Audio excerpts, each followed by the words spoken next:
आज कौन सा राजा पढ़ेंगे? तो आज अपने को रतन सिंह नाम का राजा है, इसके बारे में पढ़ेंगे। रतन सिंह का साथ में इसमें टाइम पीरियड दिया हुआ है कि 1302 से लेके 1303, 1302 से लेके 1303 तक ये राजा रहा था। 1 साल के लिए राजा रहा था, 1302 से 1303 के बीच में। क्या है इसके बारे में अपने पढ़ने लायक बात, अपने वो देख लेते हैं कि अपने पास है क्या पढ़ने लिखने। तो पढ़ने वाली बात यह है कि इसके टाइम में अलाउद्दीन खिलजी ने आक्रमण किया था। ये देख लो आप, सिंपल सा कोई क्वेश्चन पूछेंगे कि अलाउद्दीन खिलजी ने जब आक्रमण किया था तब मेवाड़ का राजा कौन था? तो मेवाड़ का राजा अपने को दिख रहा है रतन सिंह था। अब वही बात है कि अलाउद्दीन खिलजी का आक्रमण कब हुआ, उस आक्रमण के क्या कारण थे, उस आक्रमण के क्या परिणाम निकले थे, क्या कॉन्सिक्वेंस हुए उसके, क्या कोजेज रहे थे, उन सब के बारे में अपने देख लेंगे कि क्या क्या बातें हैं, क्या क्या बातें नहीं। तो ये कुल मिला के आपने तो यहाँ तो इतना ही देखना है कि राजा कौन सा है, बाकी बातें मैं बता दूंगा। तो राजा तो कौन सा? तो राजा है अपना रतन सिंह। इसके बारे में, इसके टाइम की सबसे बड़ी घटना तो अलाउद्दीन खिलजी का आक्रमण। अलाउद्दीन खिलजी एक दिल्ली का सुल्तान है, वो आक्रमण कर रहा है। और इसके क्या क्या पढ़ने अपने को, एक तो इसके कारण पढ़ने और एक इसके क्या पढ़ने अपने को, कॉन्सिक्वेंस पढ़ने। बस ये बातें इतनी देख लो अपने। अब आप आगे देखो, मैं पढ़ा मत देता हूँ, समझा दूंगा मैं आपको ढंग से। नोट्स में आपके सब लिखा हुआ होगा, वहां से आप और टैली कर लेना। अब चलो अपने पढ़ते हैं। देखो देखना इधर आप, पहले कहा आक्रमण, अटैक।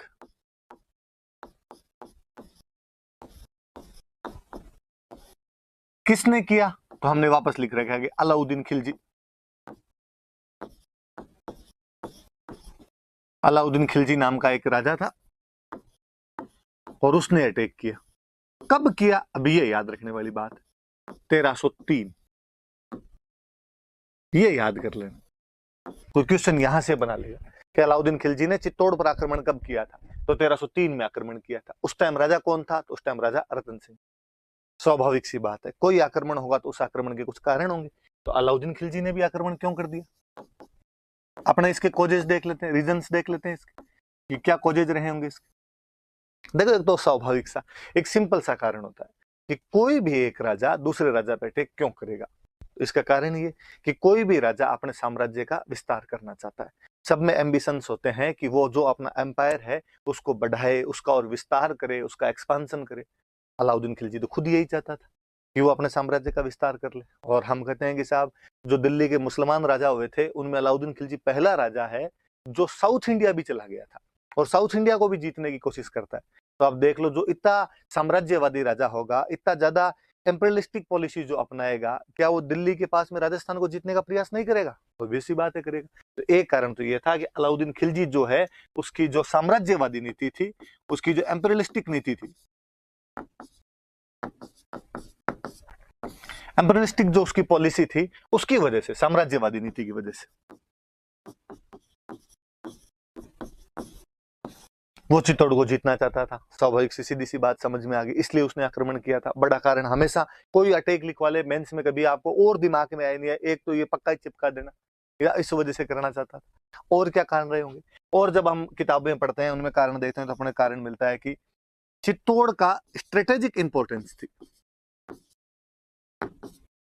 और केवल स्ट्रेटेजिक ही नहीं, उसकी इकोनॉमिक इंपॉर्टेंस भी थी। मैं समझा दूंगा कैसे क्या, देख लो आप। एक तो स्ट्रेटेजिक को तो अपने हिंदी में कह देंगे सामरिक, और इकोनॉमिक तो अपने को समझ में आ ही रही है, आर्थिक का दो, व्यापारिक का दो, कुछ ही का दो। कैसे? देखो मैं बताता हूँ। पहले अपने इसको बोल रहे हैं कि उसकी सामरिक, सामरिक उसका महत्व था, इंपॉर्टेंस थी, स्ट्रेटेजिक इंपॉर्टेंस हुआ करती थी। क्या स्ट्रेटेजी रही होगी, क्या इंपॉर्टेंस रही होगी चित्तौड़ की? तो चित्तौड़ की इंपॉर्टेंस ये है कि चित्तौड़ का किला एक पहाड़ पे बना हुआ है।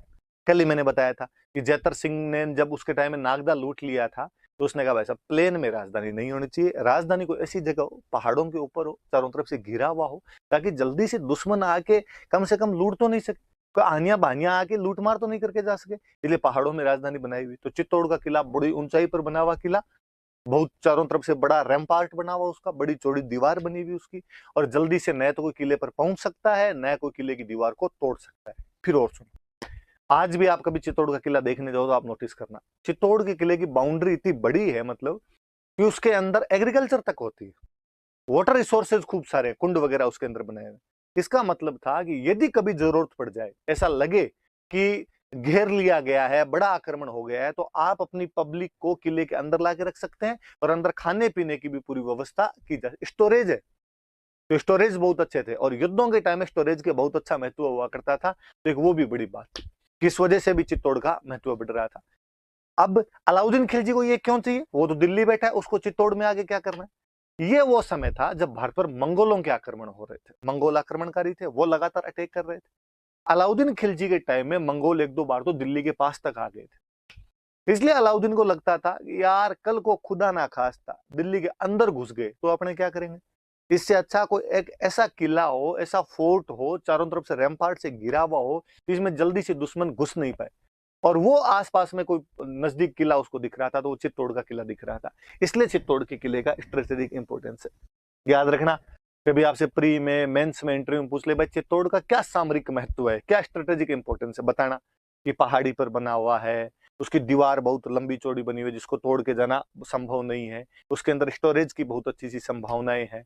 तो इस वजह से कोई भी राजा ये चाहता था कि ऐसा सुरक्षित किला मेरे पास में रहेगा तो मैं उसके अंदर रह के अपनी अपनी सेना की, अपनी जनता की रक्षा बहुत अच्छे से कर सकूंगा।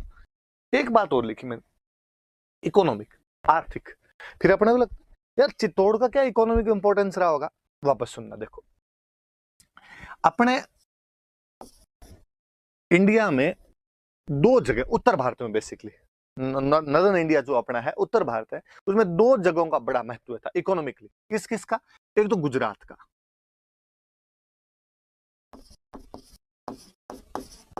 गुजरात का ऊपर वाला, ये मान लो इतना वाला पोर्शन, गुजरात वाला पोर्शन। और एक जगह जो थी ये अपना इधर वाला राजस्थान कर लो, तो एक जगह अपने राजस्थान की लगती भी मालवा। इन दो जगह का बहुत इंपॉर्टेंस हुआ करता था, एक तो गुजरात का और एक मालवा का। मालवा कहां पे आता है? एमपी, अपने मेवाड़ के टच करता हुआ जो एमपी का पोर्शन है उसको हम मालवा बोलते हैं। कभी आपने कोई डिस्ट्रिक्ट के नाम सुने? देखो मंदसौर, उज्जैन, रतलाम, नीमच, ये वाला जो इलाका, इसको अपने क्या बोलते हैं? मालवा। हरा भरा प्रदेश, बहुत अच्छी सी खेती होती है, जहां पर जितनी ज्यादा खेती होगी वहां से उतना ही ज्यादा रेवेन्यू मिलेगा, जहां से जितना ज्यादा रेवेन्यू मिलेगा वो राजा उतना ही शक्तिशाली होगा, जो राजा जितना अधिक शक्तिशाली होगा उसके पास उतनी बड़ी सेना होगी, जिस राजा के पास जितनी बड़ी सेना होगी वो उतना ही बड़ा साम्राज्य विस्तार कर लेगा। इसलिए दिल्ली में बैठा हुआ हर सुल्तान चाहता था कि मालवा के ऊपर कब्जा कर, तो मालवा में कब्जा करना जरूरी था। ठीक है, फिर गुजरात, गुजरात में पोर्ट लगता है, समुद्र का कोस्टल एरिया था, और अपने अरब यात्रियों की तरफ से, अरब जितने भी मर्चेंट आया करते थे उनके द्वारा जो भी ट्रेड किया जाता था, वो जो सारे पोर्ट थे वो गुजरात वाले पोर्ट थे। इसलिए जिसके पास गुजरात वाले पोर्ट रहेंगे वो अरबों से, अरब जो मर्चेंट है उनके साथ में व्यापार बहुत ढंग से कर पाए। फिर वो मिडेवल चल रहे हैं, मिडेवल में युद्ध ज्यादा हो रहे हैं, युद्धों में सबसे अच्छी जरूरत किसी की? तो घोड़ों की जरूरत थी, और जो अरेबिक हॉर्सेस थे वो सबसे अच्छे माने जाते थे। इसलिए कहा अरबी घोड़े किसके पास ज्यादा आएंगे? जिसके पास पोर्ट्स होंगे, पोर्ट्स होंगे तो ट्रेड ज्यादा अच्छा करेगा, तो घोड़े भी उधर से ज्यादा मंगवा लेगा। इसलिए कोई भी दिल्ली का राजा गुजरात पे भी कब्जा करना चाहता है। ठीक है, दो चीजें, ट्रेड के लिए गुजरात, एग्रीकल्चर के लिए मालवा, दिल्ली वालों को कब्जा करना है। लेकिन ऐसा कहते हैं कि दिल्ली से मालवा और दिल्ली से गुजरात दोनों जगह जाने का जो रास्ता था वो अपने चित्तौड़ के बीच से होकर जाया करता था। यदि आपको दिल्ली से गुजरात जाना है तो भी आपको चित्तौड़ के अंदर से होकर जाना पड़ेगा, आपको दिल्ली से मालवा जाना है तो भी चित्तौड़ की बाउंड्री से होकर जाना पड़ेगा। इसलिए अलाउद्दीन खिलजी को लगता था कि यदि मैं चित्तौड़ पे कब्जा कर लेता हूं तो मैं गुजरात और मालवा का जो कंट्रोल है वो बहुत ढंग से कर पाऊंगा। क्योंकि एक लफड़ा और होता था, देखो होता क्या है कि जो पैसे वाले राजा होते गुजरात मालवा के, भाई यहाँ पे अलग राजा बनते। अब मान लो अलाउद्दीन खिलजी आया और अलाउद्दीन खिलजी ने आके उनको हरा दिया, गुजरात के राजा को हरा दिया, मालवा के राजा को हरा दिया, और हरा के उनको कहा कि आज के बाद रे तुम टैक्स मेरे को दोगे। उनका ठीक है साहब, दे देंगे। अब अलाउद्दीन खिलजी उनको धमकियां देके पैसे वैसे लेके उनके पास से घोड़े वोड़े लेके यहाँ से वापस चला गया दिल्ली। और जैसे वो दिल्ली पहुंचा और गुजरात और मालवा वाले राजाओं ने कहा कि हम तो आज रुपए देंगे, कल रुपए देंगे, क्योंकि तब इतना कम्युनिकेशन था नहीं, ट्रांसपोर्टेशन था नहीं, तो सब जानते थे कि यार बार बार दिल्ली से गुजरात और दिल्ली से मालवा आना इतना इजीली पॉसिबल नहीं है, और ये दोबारा आएगा वापस जाएगा वापस आएगा, ये इसके लिए संभव नहीं है। तो एक बार आगे लूट मार करके चला गया, अब कई साल बाद में आएगा, तब तक नहीं भेजेंगे तो नहीं भेजेंगे, इसलिए राजा मना कर दिया करते थे। लेकिन अलाउद्दीन को पता था यदि चित्तौड़ में मेरा बंदा बैठ गया तो चित्तौड़ से गुजरात भी कंट्रोल हो जाएगा और चित्तौड़ से मालवा भी कंट्रोल हो जाएगा। इसलिए चित्तौड़ का स्ट्रेटेजिक इंपॉर्टेंस भी है और चित्तौड़ का इकोनॉमिक इंपॉर्टेंस भी। तो ये याद रख लेना कि कोई पूछेगा भाई अलाउद्दीन खिलजी ने चित्तौड़ पर क्यों हमला किया, क्योंकि चित्तौड़ का सामरिक महत्व है। कैसे, मैंने बता दिया, किले की वजह से। इकोनॉमिक क्यों है, क्योंकि दिल्ली से गुजरात और दिल्ली से मालवा वाला जो रास्ता है वो कहां से होकर गुजरता था। आप मेवाड़ को तो मेवाड़ का दो, चित्तौड़ को तो चित्तौड़ का दो। और देखते हैं इसके बाद में, देखते हैं अपने और कौन कौन से रहे होंगे आपके, इसके बाद में क्या इंपॉर्टेंस रही होगी इसकी। और अब देखो, मैंने एक बात बताई आपको कि दिल्ली से गुजरात जब जाते हैं तो रास्ता आपने मेवाड़ के अंदर से होके जाता था। 1299 के आसपास में यही अलाउद्दीन खिलजी गुजरात पर अटैक करने के लिए जा रहे हैं। दिल्ली से गुजरात जाएंगे तो रास्ते में क्या आएगा, मेवाड़। और मेवाड़ के अपने राजा हुआ करते थे समर सिंह। ये जो हम रतन सिंह पढ़ रहे हैं इसके पापा समर सिंह एक राजा हुआ करता था। और अब आप किसी के घर के अंदर से निकलोगे तो उससे रास्ता तो मांगना पड़ेगा। गांव में चाचा जी के खेत से निकलते तो भी रास्ता मांगना पड़ता है। और अलाउद्दीन ने समर सिंह को कहा, समर सिंह जी मेरे को गुजरात जाना है, आपके घर के अंदर से होके जाना है, प्लीज थोड़ा रास्ता दे दो। समर सिंह ने कहा भाई साहब रास्ता दे देंगे, लेकिन टोल टैक्स लगेगा। रास्ते का कर लगता है, आप कहीं जा रहे हो तो बीच में टोल बने होते हैं। तो उसने कहा मेरी जगह से जाओगे तो आपको टोल देना पड़ेगा, रास्ते का कर देना पड़ेगा, मार्ग कर देना पड़ेगा आपको। अलाउद्दीन ने कहा यार स्टाफ तो चलाओ कम से कम, आप राजा हो मैं राजा हूं, ये तो मतलब यार मैं आपको थोड़ी छेड़ रहा हूं कोई। उसने कहा कि नहीं ये तो आपको देना ही पड़ेगा। अलाउद्दीन खिलजी ने कहा ठीक है मैं एक बार दे जाऊंगा, मैं फंसा हुआ हूं, मेरे गुजरात जाना जरूरी है, पर वापस आते टाइम तेरे को मारूंगा मैं। उसने कहा वापस आते टाइम किसने देखी रहे, जो करेंगे वो करेंगे, अभी तो तू एक बार दे के जा। बेचारा अलाउद्दीन खिलजी समर सिंह को टैक्स दे के गया वहां पे। समर सिंह ने गुजरात जाते समय अलाउद्दीन खिलजी से टैक्स ले लिया। अलाउद्दीन खिलजी तो गुजरात लूट लाट के वापस चला गया और वो तो शायद इस बात को भूल भी जाता। पर होता क्या है जी, आपके जो आस पड़ोसी होते हैं वो कई घटनाओं को भूलने नहीं देते। अब जो अलाउद्दीन खिलजी के आसपास वाले थे वो अलाउद्दीन खिलजी को छेड़ते। दरबार लगा हुआ अलाउद्दीन खिलजी का, कोई सामने दरबारी बैठे। अलाउद्दीन खिलजी कभी कहे कि मैंने पूरा हिंदुस्तान जीत लिया है, मैं सिकंदर दूसरा सिकंदर हूँ, जैसे सिकंदर ने दुनिया जीती थी मैं दुनिया जीत लूंगा। और आगे जो बैठे हुए तो एक दूसरे की तरफ देख के आंखों आंखों में इशारे करके हंसते। अलाउद्दीन कहता क्या हो रहा है, किस बात पे हंस रहे हो? नहीं नहीं कहा मैं तो यूं ही किसी बात पे हंसी आ गई थी। नहीं नहीं बताओ क्या बात है? ना ना कोई पुरानी बात याद आई थी। कौन सी पुरानी बात? कि वो एक बार अपने उधर जा रहे थे ना, किधर, तो अपने वो चित्तौड़ जा रहे थे ना, तो टोल टैक्स होता है ना एक टोल टैक्स, फिर हंसने लग जाते। अलाउद्दीन की एक बात समझ में आ गई कि यार ये मुझे चिढ़ाते हैं उस चक्कर के अंदर, और ये कहते हैं कि तू कहता है मैंने दुनिया जीत ली, यहाँ चित्तौड़ वालों ने तेरे से टोल टैक्स ले लिया था और तेरे को जाने नहीं दिया था, रास्ता तक तो नहीं दिया था, तू कह रहा है मैंने पूरा भारत जीत लिया।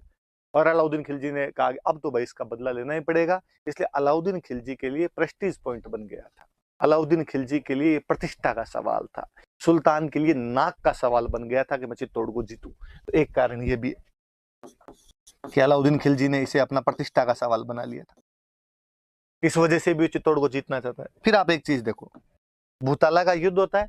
भूताला के युद्ध के अंदर जो आपका जेत्तर सिंह है, वो जेत्तर सिंह आपके इल्तुतमिश को हराकर वहां से वापस भेज देता है। ठीक है, समर सिंह अलाउद्दीन खिलजी से गुजरात जाते समय टैक्स ले लेता है। इसका मतलब क्या हुआ, चित्तौड़ का जो इन्फ्लुएंस है, चित्तौड़ की जो पावर है वो बढ़ रही है घट रही है? ऑब्वियसली बढ़ रही है। दिल्ली वालों से चला चला के पंगे ले रहे हो आप।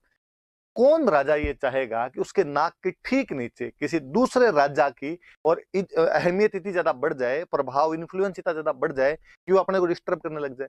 और दिल्ली वालों को लगता है अरे चित्तौड़ वाले ये हमें तंग करने लग गए, इसलिए उनके इन्फ्लुएंस को कम करना जरूरी था, उनका जो प्रभाव था उसको कम करना जरूरी था। एक कारण ये भी है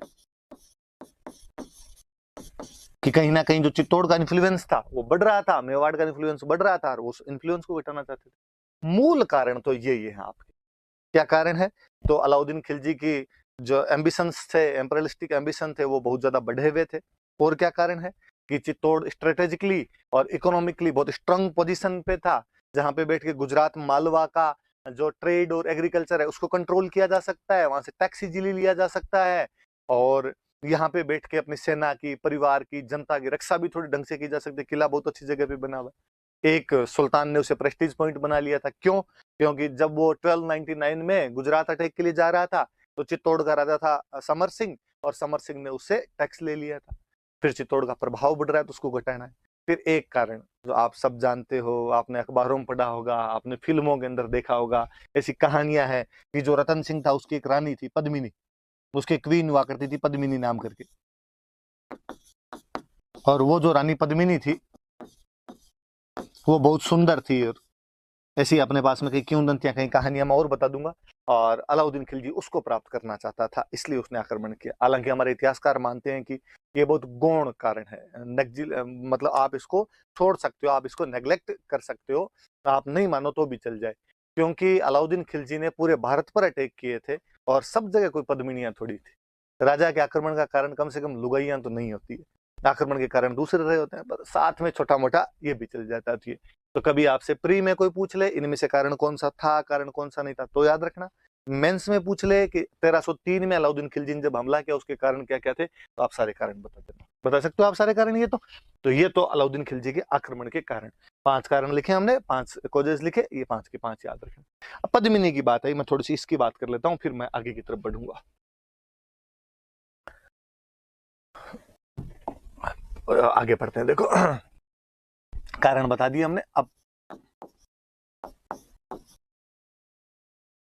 कहानियां किंवदंतियां अपने कुछ ऐसी है कि पद्मिनी सिंहल द्वीप की राजकुमारी थी, सिंहल आइलैंड की राजकुमारी थी, यहाँ की प्रिंसेस थी। कहा गया कि साहब सिंहल द्वीप कहां पे, तो आज का जो श्रीलंका है,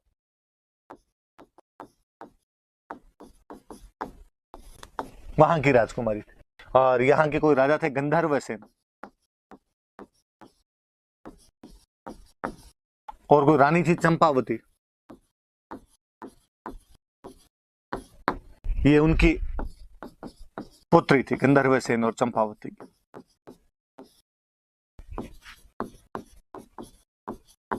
फिर ऐसी कहानियां हैं कि यहाँ पे राजा रतन सिंह के पास में एक तोता आया, यार तोते के नाम तक अपने वाले तो और बता देते हैं कि हीरामन तोता था। उस तोते ने आके रतन सिंह जी को बताया कि रतन सिंह जी यहाँ से 7 समंदर पार एक इतनी सुंदर राजकुमारी रहती है। और रतन सिंह जी उसके पीछे पीछे और चले गए, और कहते कई सालों तक वहां पे भटकते रहे। सिंहल द्वीप के राजा के उस घर में उसको घुसने का मौका नहीं मिला। फाइनली जो पैसे वैसे खत्म हो गए तो वहां जोगी वोगी का भेष और बना लिया। एक दिन राजा ने उनको देख लिया, गंधर्व सेन जो राजा था उसने ही देखा। उसने कहा कि यार जेंटलमैन, तुम शक्ल से यार सन्यासी लगते तो नहीं, इस उम्र में जोग धारण करने का क्या कारण रहा। उसने कहा सर आपने एकदम सटीक पहचाना, मैं तो ऐसे ऐसे करके मेवाड़ का राजकुमार हूँ। मेवाड़ को कौन नहीं जाने, मेवाड़ की ख्याति थी।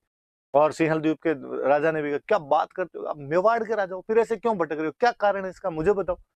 और उसने मुस्कुरा कहा साहब कारण तो आपके महलों के अंदर ही मौजूद है, क्या बात करते हो। और उसने पूरी बात बताई साहब ऐसे ऐसे मैं तो पद्मिनी से शादी करने के लिए आया था। श्रीलंका के राजा की क्या औकात कि मेवाड़ के राजकुमार को मना करे।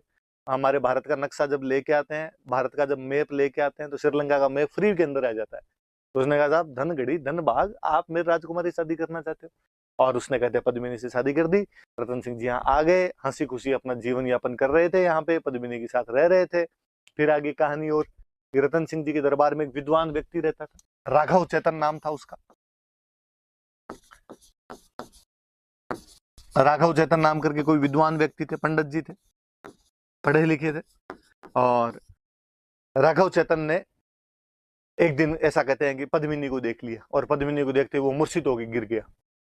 रतन सिंह को जब ये बात पता चली तो रतन सिंह ने कहा है यार ऐसे कैसे, किसी दूसरे की वाइफ पे, किसी दूसरे की रानी पे तुम ऐसी बुरी नीयत कैसे रख सकते हो। और राघव चेतन ने कहा कि अब हो गया सर, वो तो जो हो ही गया। रतन सिंह का नहीं, आज के बाद तो दिखना नहीं चाहिए, दिख गया तो देख लेना। राघव चेतन को बेइज्जती करके वहां से निकाल दिया। अब आपकी कोई बेइज्जती करके निकाल दी तो आप क्या करो। तो दुश्मन का दुश्मन हमेशा अच्छा दोस्त होता है। तो मेवाड़ वालों का दुश्मन कौन, खिलजी, क्योंकि उससे गुजरात जाते समय टैक्स वगैरह लिए हुए थे।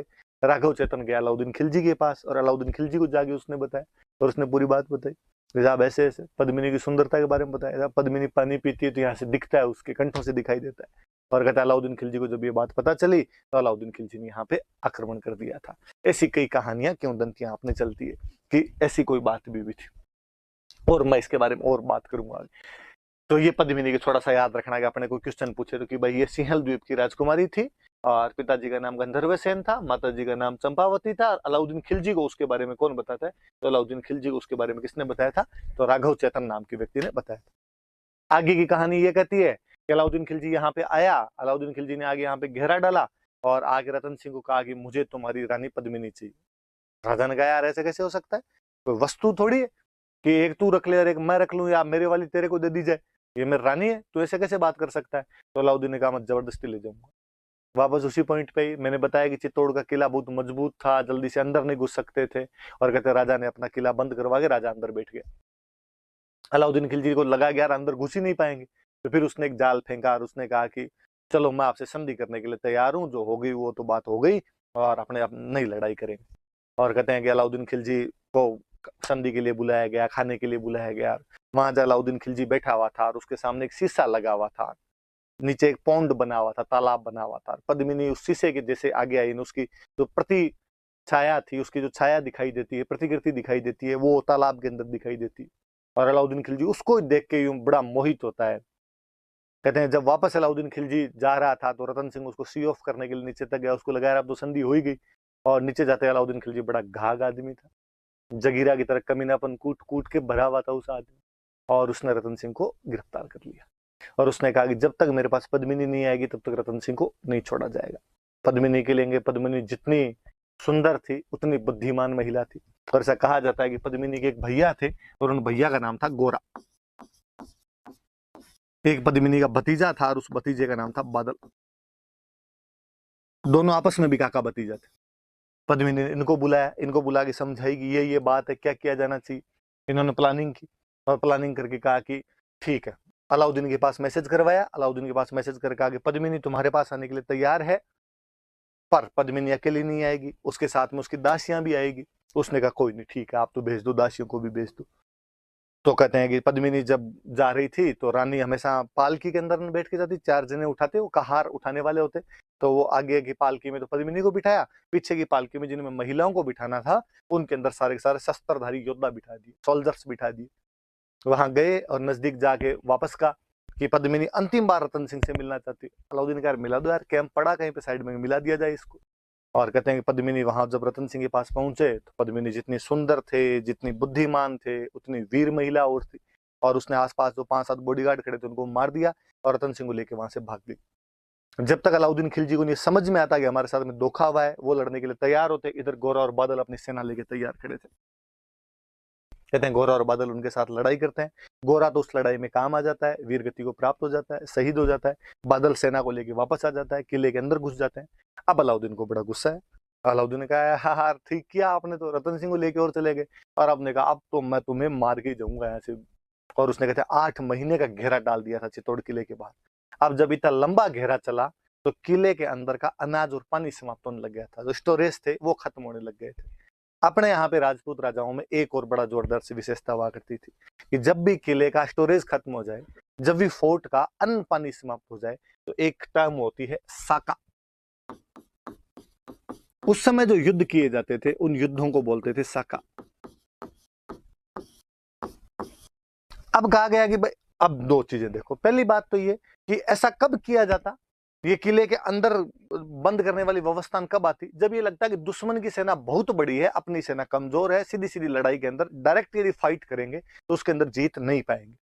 तो होता यह था कि दिल्ली वालों की फौज आ जाती थी 30,000 की, और इधर किले के अंदर कितने फौजी है, इधर फौजी बैठे 3,000 5,000 ऐसे फौजी बैठे। लगता है यार नहीं पार पड़ेगी, किले के गेट करो बंद, कितने दिन तक बाहर बैठे रहेंगे, जाना ही पड़ेगा। और ज्यादातर मामलों में होता था कि बाहर वाला बाहर से चला ही जाता। तो दिल्ली छोड़ के चित्तौड़ में रहना कई दिनों तक संभव नहीं हो पाएगा। आप अपनी कैपिटल को छोड़ के ज्यादा दिन तक दूर नहीं रह सकते। पर कई बार ऐसा होता है कि अगला रह जाता, अगले की पार पड़ जाती। अलाउद्दीन खिलजी 8 महीने रह गया। अब क्या किया जाए, तो अब का किले का तो पानी भी खत्म हो गया, किले का तो अनाज भी खत्म हो गया, भूखे मरेंगे। तो भूखे मरेंगे इससे अच्छा लड़के मतलब, तो लड़के मरेंगे तो अपने तो 3,000 है, सामने वाले 30,000 बैठे हैं, तो अपने तो मर जाएंगे, और अपने मर जाएंगे तो महिलाओं को और बच्चों को ये सब उठा के ले जाएंगे। का तो इसका एक तरीका किया जाए, अब अपने तो मरेंगे, परिवार की रक्षा के लिए क्या किया जाए, महिलाओं की रक्षा के लिए क्या किया जाए। तो जो महिलाएं हुआ करती थी वो खुद ही कहती तुम हमारी चिंता मत करो, हम जोहर कर लेंगे। एक टाइम है वापस सुनना, जोहर क्या होगा साहब जोहर के अंदर। तो महिलाएं जितनी भी हुआ करती थी वो अग्नि जलाती, और अग्नि के अंदर महिलाएं बैठ जाया करती थी, अपनी जीवन लीला समाप्त कर लिया करती थी, ताकि वो जो सोल्जर है उनको परिवार की कोई चिंता नहीं रहे। अब वो लड़े मरे, और अब वो जो सोल्जर होते थे, जब परिवार समाप्ति हो गया तो बंदे में और गुस्सा होता था, वैसे ही दुश्मन के खिलाफ लड़ने का गुस्सा हुआ करता था। अब वो केसरिये कपड़े पहनते और केसरी कपड़े पहन के बाहर लड़ने के लिए जाते। अब उनके जीवन का एकमात्र उद्देश्य अधिकाधिक संख्या में दुश्मन को मारना था, ज्यादा से ज्यादा, जितने ज्यादा हो सके उतने दुश्मन को मारना था, और मुंड पे टूट के पड़ता और वहां पे लड़ते हुए वीरगति को प्राप्त हो जाया करते थे। क्योंकि केसरिये कपड़े पहन के जाते थे इसलिए उस टाइम को बोलते थे केसरिया। तो दो चीजें हो गई, एक तो हो गया जौहर और एक हो गया केसरिया, और इन दोनों की जो कंबाइंड फॉर्म होती थी उस कंबाइंड फॉर्म को बोलते थे साका। तो याद रखना, कभी कोई पूछ ले कि साके में दो चीजें क्या क्या होती है, तो एक तो होता है जौहर, एक होता है केसरिया। अब अगला सवाल पूछेगा जौहर कौन करता है, केसरिया कौन करता है? तो जौहर किया जाता है महिलाओं के द्वारा, फीमेल, और केसरिया किया जाता है पुरुषों के द्वारा। और इन दोनों को मिला के क्या बोलते हैं? तो यहाँ पे जौहर किसने किया होगा? तो महिला कौन? तो रानी पद्मिनी। तो कहते रानी पद्मिनी ने अपनी 1600 अन्य रानियों के साथ, 1600 अन्य महिलाओं के साथ में जौहर किया था। केसरिया किसने किया? तो केसरिया करने वाले रतन सिंह, राजा रतन सिंह और उनके सेनापति, क्योंकि गोरान तो पहले शहीद ही हो गए थे, तो ये बादल जीते लोग बचे हुए थे, इन सब ने मिलकर बाद में केसरिया कर लिया। कई कहानियों में आता है कि नहीं, गोरा भी वापस आ गया था और गोरा बादल साथ में लड़ते हुए शहीद हुए थे, पर कुल मिला के सारे अलाउद्दीन खिलजी वाली उस लड़ाई के अंदर ही काम आ गए थे, उसके अंदर शहीद हो गए थे। तो ये चीज याद रखना। अब इसके लिए कहते हैं कि ये जो पद्मिनी और रतन सिंह वाला जो हुआ था, ये चित्तौड़ का पहला साका है। पहली बार चित्तौड़ के अंदर ये वाली जो प्रक्रिया, फायर बाथ वाली जो जौहर वाली प्रक्रिया थी, साके वाली जो प्रक्रिया थी, ये पहली बार इसी टाइम अपनाई गई थी। कब हुआ? तो बाकायदा तारीख है 25 अगस्त 1303। ये याद रख लेना आपने कि चित्तौड़ का पहला साका कब हुआ? तो 25 अगस्त 1303 को हुआ था। किसने किया? तो रानी पद्मिनी के नेतृत्व में जौहर हुआ, रतन सिंह और गोरा बादल के नेतृत्व में केसरिया हुआ। इसको मिला के क्या बोलते हैं? साका बोलते हैं। अलाउद्दीन खिलजी जीत गया, लेकिन अलाउद्दीन खिलजी के सैनिक बहुत ज्यादा मरे। उसने किले पे कब्जा किया और किले पे कब्जा कर उसको लगा अब तो मैं पद्मिनी को उठा ही ले जाऊंगा, लेकिन अंदर आगे देखा कि महिलाएं तो पहले ही सब की सब अपने आप को अग्नि के अंदर झोंक चुकी थी, किले में केवल राख थी, किले में कुछ ही नहीं मिला, और बौखलाया हुआ था अलाउद्दीन खिलजी। और उसने कहा कि जितने निर्दोष लोग बैठे हुए भाई, लड़ाई करने कौन जाएंगे? सैनिक। बाकी सामान्य किसान मजदूर, वो तो बेचारा अपने घर के अंदर बैठा हुआ था। तो उसने कहा सबको बाहर निकाला गया, सबको बाहर निकाला गया और वहां पे लोगों का नरसंहार किया गया, मैसेकर किया गया वहां पे, बहुत भयंकर वाला। 30,000 लोग कटवाए थे, कहते हैं अलाउद्दीन खिलजी। 30,000 लोगों का मैसेकर किया गया था वहां, कत्लेआम कर दिया गया, नरसंहार कर दिया गया। गुस्सा आया हुआ था उसको, और उसने कहा कि अब चित्तौड़ मेरा है, अब उसको तो वापस जाना है, तो अब चित्तौड़ का क्या करेंगे? तो उसने कहा आज के बाद मेरा बेटा चित्तौड़ के अंदर रहेगा, और बेटे का नाम था खिजर खान। ये याद रखना। और उसके बेटे का नाम खिजर खान था, इसलिए कहा कि अब चित्तौड़ को मैंने बर्बाद कर दिया, लेकिन खिजर खान यहाँ पे रहेगा और खिजर खान इस चित्तौड़ को वापस आबाद करेगा। खिजर खान आबाद करेगा, इसलिए इसका नाम बदलकर उसने किया खिजराबाद। ये याद रख लेना कि अलाउद्दीन खिलजी ने चित्तौड़ का नाम बदलकर क्या कर दिया था? तो अलाउद्दीन खिलजी ने चित्तौड़ का नाम बदलकर क्या कर दिया था? खिजराबाद कर दिया था। एविडेंस है कोई अपने पास में? हाँ, अपने पास में एविडेंस भी मिलता है। 1325 के आसपास की एक अभिलेख मिला है, एक इंस्क्रिप्शन मिला है। चित्तौड़ के अंदर एक दरगाह है, दाहिबी पीर की दरगाह। दरगाह तो समझते हो, मुस्लिम जो संत वगैरह हुआ करते थे, पीर मतलब संत हो गए, उनका जो पूजा का स्थान होता, उनका जो रहने का स्थान होता था, उसको दरगाह बोलते थे। एक दाहिबी पीर की दरगाह है, और वहां का एक इंस्क्रिप्शन मिला है। मुस्लिमों के इंस्क्रिप्शन होते तो वो ज्यादातर पर्शियन लैंग्वेज में होते, फारसी में होते, तो एक पर्शियन इंस्क्रिप्शन मिला है, और उसके अंदर चित्तौड़ का नाम अपने को खिजराबाद मिलता है। तो खिजर खान को दे के गया, इसलिए उसने चित्तौड़ का नाम बदलकर क्या कर दिया था? खिजराबाद उसने नाम कर दिया था। तो इस साके वाली बात, ये सब बातें याद रखना। अब यहाँ पे खिजर खान रहता है, कई साल तक खिजर खान रहता है। 1303 के आसपास देके चला गया था, और लगभग 1312 के आसपास तक, 9 साल के आसपास तक, या 9-10 साल तक यहाँ पे खिजर खान ने शासन किया था उसका। अब जब इतने साल तक रहेगा, कुछ ना कुछ वो भी काम करवाएगा, तो खिजर खान ने कई काम करवाए थे। ये वापस देख लेना थोड़ी सी बातें आप, साके वाली ये सब चीजें समझ लेना। हालांकि आपके नोट्स में लिखी हुई है, वहां पर और पल्ले पड़ जाएगी, लेकिन फिर भी याद रखना साका क्या होता है, कैसे किया गया था, मैंने कहानी आपको बता दी। अब जब खिजर खान यहाँ रहा, तो खिजर खान ने क्या क्या किया वो देखते हैं अपने। देखो, खिजर खान को देके चले गए साहब, और नाम क्या कर गए इसका? खिजराबाद। और ये जानकारी अपने को कहां पे मिलती है? तो दाहिबी पीर की दरगाह।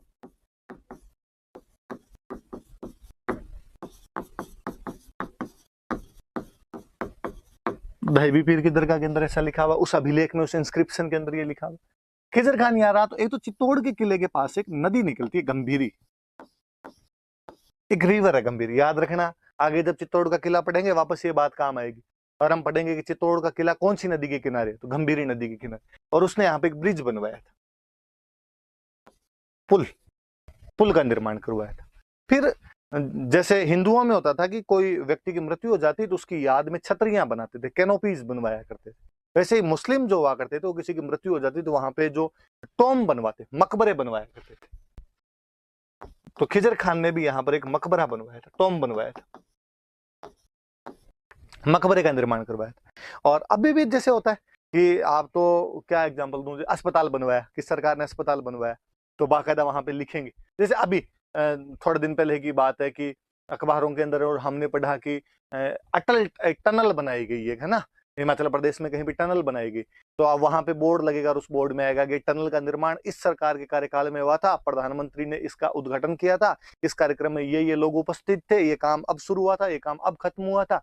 तो पहले राजा महाराजा भी ये काम किया करते, और वो भी ऐसे इंस्क्रिप्शन लिखवाते, वो भी ऐसी बातें लिखवाते कि मैंने बनवाया है, इतने रुपए लगवाए, फलाने फलाने आदमी थे, ये मिस्त्री था, इससे मैंने अभिलेख लगवाया, ये सब बातें लिखवाया करते। तो खिजर खान ने यहाँ पे कोई एक टॉम बनवाया था। अब जब वो टॉम का इंस्क्रिप्शन लिखवाता है, उसका मैंने बताया मुस्लिम राजा थे तो उनके सारे इंस्क्रिप्शन कौन सी लैंग्वेज में हो गए, तो पर्शियन। तो उसमें खिजर खान कहता है कि मैं खिजर खान ये टॉम बनवा रहा हूं यहाँ पे। फिर वो कहता है यार तो मुझे तो जानते हो नहीं जानते, पर तुम मेरे पापा को पक्का जानते हो, मेरे पापा अलाउद्दीन खिलजी है।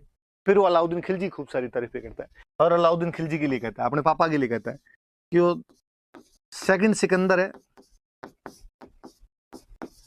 अलेक्जेंडर द ग्रेट जो हुआ था, जिस प्रकार उसने दुनिया जीती थी, वैसे मेरे पापा दुनिया जीत लेंगे। सिकंदर सानी है, सानी का मतलब होता है सेकंड, दूसरा। फिर वो और कहता है कि मेरे जो पापा है वो शेडो ऑफ गॉड है, ईश्वर की छाया है, हल्के में मतलब लेना भाई साहब। फिर वो और कहता है मेरे जो पापा है वो पूरी दुनिया की रक्षा करते हैं, डिफेंडर है, पूरी दुनिया के प्रोटेक्टर है। अब आपसे कोई पूछ ले कि राजस्थान पे कौन से एक इंस्क्रिप्शन से, कौन से स्थान के इंस्क्रिप्शन से अलाउद्दीन खिलजी को second Sikandar, shadow of God या डिवाइन शेडो और प्रोटेक्टर ऑफ वर्ल्ड कहा गया, डिफेंडर ऑफ वर्ल्ड कहा गया, तो याद रखना चित्तौड़ में का अभिलेख। अब अपने दिमाग में साहब चित्तौड़ में तो अलाउद्दीन खिलजी मरवा गया था लोगों को, चित्तौड़ में तो 30,000 बेकसूरों को कटवा के चला गया था, वहां पर उसके बारे में अभिलेख क्यों होगा? चित्तौड़ वाले राजाओं से तो उसकी बनती नहीं थी। तो उसका रीजन अपने पास ये याद रखना कि उसका बेटा था खिजर खान, उसने यहाँ पे 9-10 साल शासन किया था, और उसके चक्कर में वो जब लिखवाएगा तो बाप की तारीफें तो बेटा तो करेगा अपने आप। फिर मेरी कल वाली बात पे वापस जाना, मैंने बताया था कि राजा अपने आप को भगवान से जोड़ दिया करते थे। ये देख लो, संसार की रक्षा भगवान करता है, पर अभिलेख कहता है अलाउद्दीन खिलजी कर रहा है। ईश्वर की छाया तक बताया हुआ उसके अंदर। तो खिजर खान के दो काम याद रखना आपने, एक तो गंभीरी नदी पर उसने पुल बनवाया था, और एक उसने मकबरा बनवाया था। मकबरे में एक इंस्क्रिप्शन है, वो पर्शियन लैंग्वेज का, और उसमें अलाउद्दीन खिलजी की ये तारीफी की हुई है। खिजराबाद जो नाम है ये कहाँ मिलता है, तो ये दहबी पीर की दरगाह है, उसका जो इंस्क्रिप्शन है उसके अंदर ये जानकारियां मिलती है अपने को। अब इसके बाद में, अब खिजर खान को रहते हुए यहाँ पे कई साल हो गए, तो खिजर खान का मन लगना बंद हो गया। खिजर खान का मन लगना बंद हुआ तो उसने अलाउद्दीन के पास मैसेज भेजा कि डैडी अब कई दिन हो गए यार, इधर अब मन नहीं लगता अपना। तो अलाउद्दीन ने कहा तू वापस आ जा। तो उसने कहा चित्तौड़ का क्या किया जाए? तो उसने कहा मैं बंदा भेज रहा हूँ, ये बंदा आके चित्तौड़ संभाल लेगा। इस बार जो बंदा भेजा गया उस बंदे का नाम है मालदेव सोनग्रा, और मालदेव सोनग्रा को कहा गया कि तू चित्तौड़ संभाल।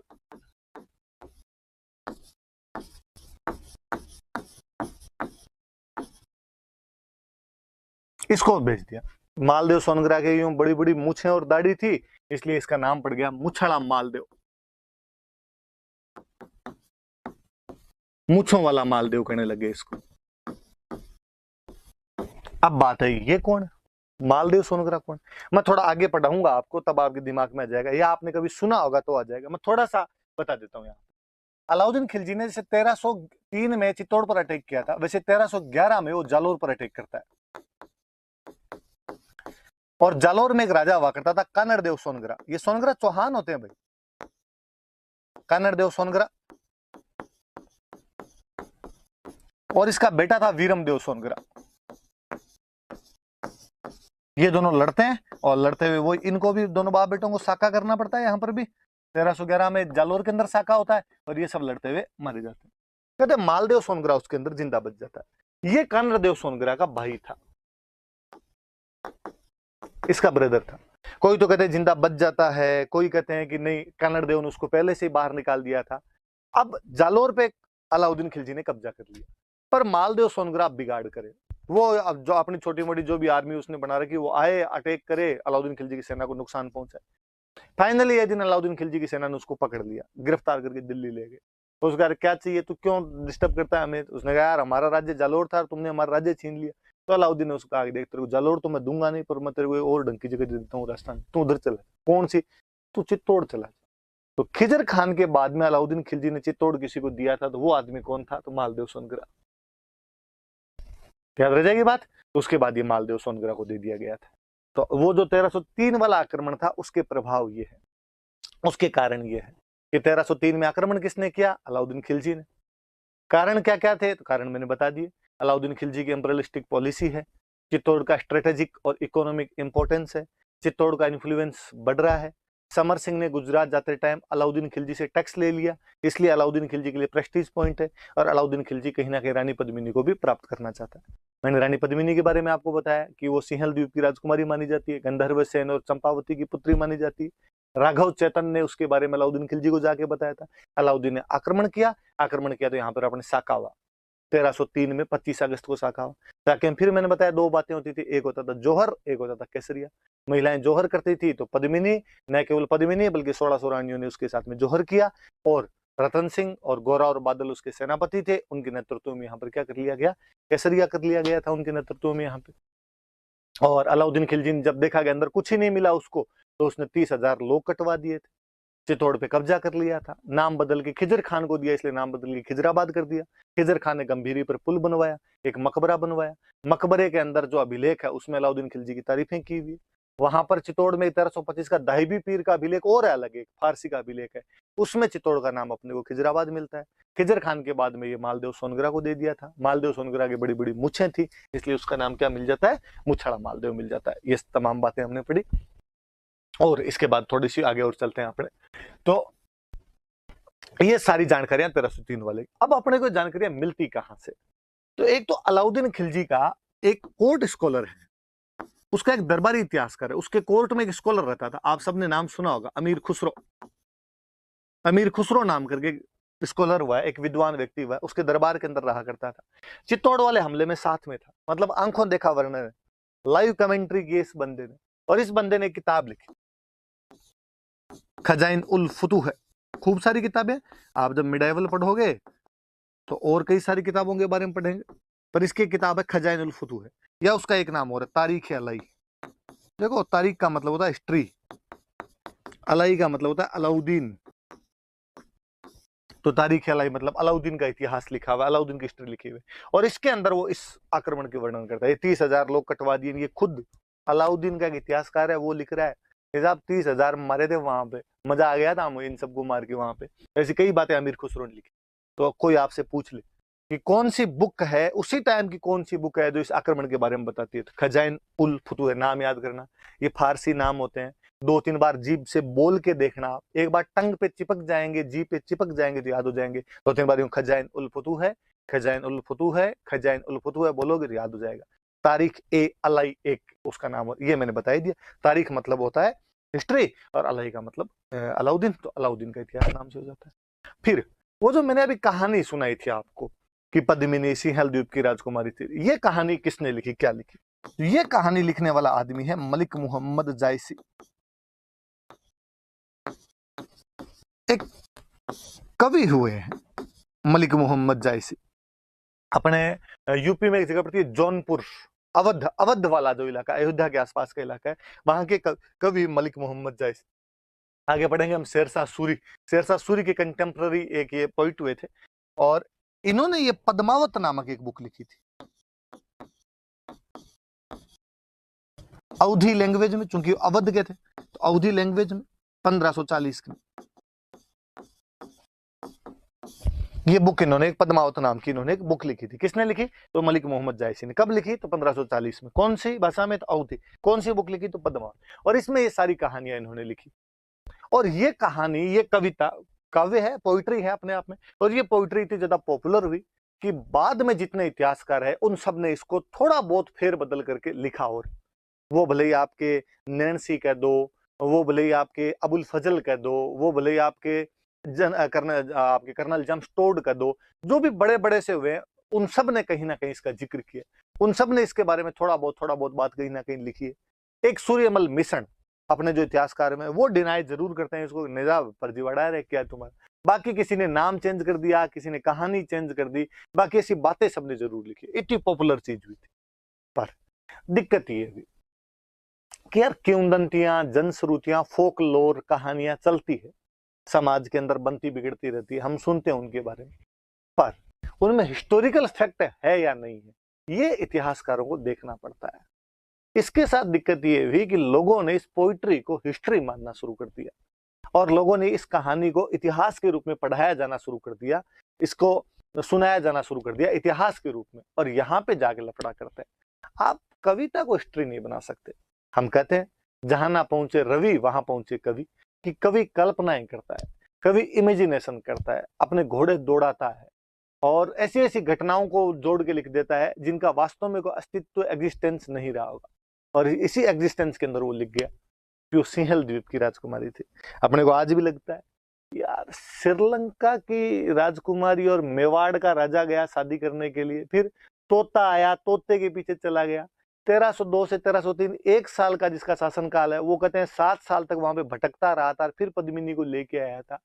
जचती नहीं है कहानी। इवन यहां तक कि मलिक मोहम्मद जायसी ने लास्ट में खुद ने कहा है कि साहब ये इमेजिनेशन है मेरी, और मैंने इसके माध्यम से भगवान की बातें की है, मैंने वो जो रूहानी शक्तियां उनकी बातें की है।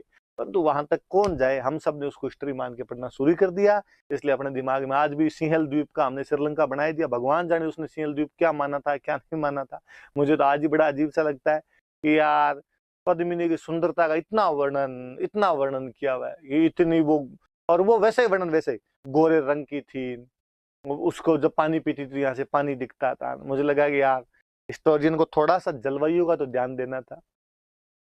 साउथ साउथ में भी सुदूर श्रीलंका, वहां के लोग कैसे होते हैं हमने देखे नहीं, सारे क्रिकेट प्लेयर देखे हुए, उनका रंग अपने को देखा हुआ है। और तुम कहते हो कि वहां की एक राजकुमारी इतनी सुंदर आ गई थी, तो ये तो मूर्ख बनाने वाली सी बात हो जाती। परंतु है अपने पब्लिक में तो वही है, डोमेन के पब्लिक डोमेन में तो वही बातें हैं, वो बातें हैं तो हम सुनते भी हैं, पढ़ते भी हैं, वैसी बातें भी करते हैं।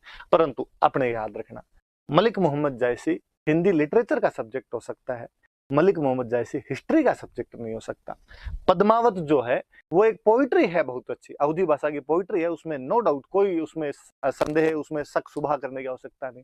परंतु आप कहोगे इसको इतिहास के रूप में पढ़ा जाना चाहिए, तो थोड़ी सी बात अजीब सी लगती है।